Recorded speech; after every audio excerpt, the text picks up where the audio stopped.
First day ng PBA Playoffs Quarterfinals. Una ngang magtatapat ang second at 7th seed. Rain or shine ni last two painters nila Coach Cheng Kiao laban sa kanyang former team na NLEX Road Warriors na may hawak ng twice to beat advantage. So isang panalo nga lang ang kailangan ng NLEX mga idol para dumiretso sa second round. Ang tanong ay kung papayag din ba ang Ross na matapos agad ang series. Well, opening quarter, unang 5 puntos ng NLEX galing kay Brandon Ramirez. Pero in control ng Rain or shine ang laban mga idol, lahat umambag agad sa opensa. Pinapangunahan nila Jonard Carito at Gabe Norwood. Late minutes nagparamdam na si Haliberto Robert Bolick. Attacking the basket, may kasama pang foul, beast mode agad si Coach Cheng Kiao sa mga referee. Nagpatuloy lang ang scoring ng Ross mga idol. Tinapos nila itong unang quarter with 10 to nothing run. Lumilitaw ang pagiging veterano ng Elasto Painters. 13 puntos kanilang naibaong lamang, 28-15. Second quarter, mainit pa rin ang rain or shine mga idol. Dalawang magkasunod na tres na naman pinakawalan mula kina Adrian Nocum at Andre Karakut. Jonard Carito kinain sa ere si Robert Bolick. Napapadami ang mga turnovers ng NLEX. Sina Brandon Ramirez lang at JB Moco nang gumagawa sa kanilang team. Namomroblema si Coach Jong Ochico habang pangisi-ngisi lang si Coach Cheng Kiao. Nagkakapisikala na mga idol. Late minutes gumagawa na ang ibang mga player ng NLEX. Kaso lagi lang din may sagot ang rain or shine. Nakapukol na naman ng tig-isang tres sina Andre Karakot at Adrian Nocum. Sumagot naman ng tig-isang tres din sina Anthony Simirad at Torres. Pero 10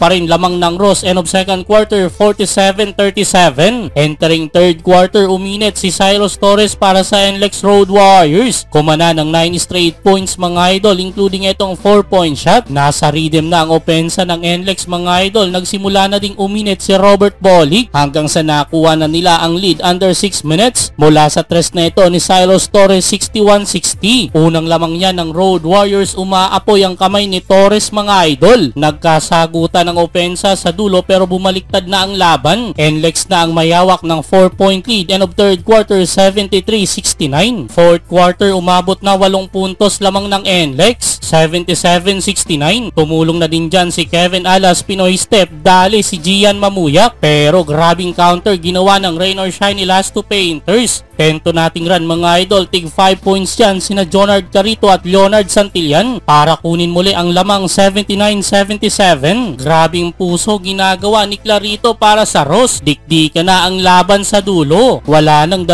minuto, lumamang 5 ang rain or shine. Pero ayan na naman si Haliberto pumakawala ng 4-point shot. Pero sa uli, panalo pa rin ang rain or shine ni last two painters mga idol. 92-89. Di na pumasok pang panalong tira sana ni Robert Bolick. Grabe si Jonard Carito, 20 points at 21 rebounds. Buhay pa ang rain or shine mga idol. Meron pang game 2.